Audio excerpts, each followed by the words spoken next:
Қазақстан Республикасының бас прокуроры Берік Ноғайұлы Асыловқа.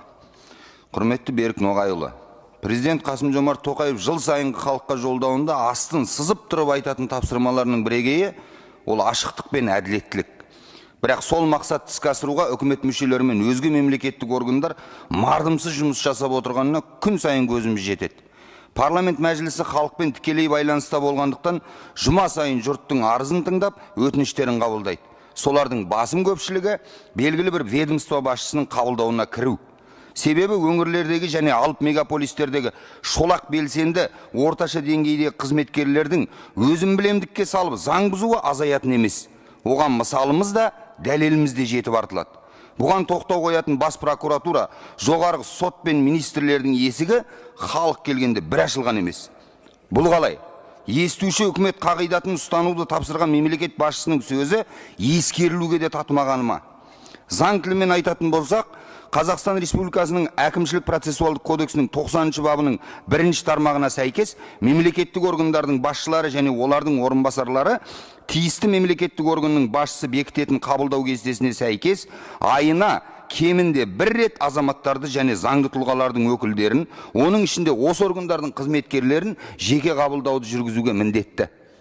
Сонымен қатар Қазақстан Республикасының сот жүйесі мен судьяларының мәртебесі туралы Қазақстан Республикасының конституциялық заңында Қазақстан Республикасының жоғарғы соты төрағасының азаматтарды жеке қабылдау міндеті көзделеді.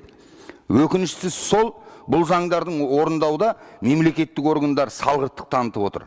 Сонда жалғыз баласы жаламен сотталған ана, жарының жұмбақ қазасы жылдап тергелмей жатқан әйел, әскердегі олы мүгедек болып қалған әке, кәсібінен заңсыз айырылған кәсіпкер, жалғыз баспанасы алаяқтарға қолды болған отбасы, сот шешімін орындата алмай жүрген жәбірленушілер, тағы сол сияқты мыңдаған қорғансыз халық әділдікті қайдан таппақ?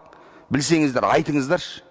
Қазақта байды құдай ұрарда байлығына мас болар, биді құдай ұрарда бұқараға қас болар деген ескерту бар.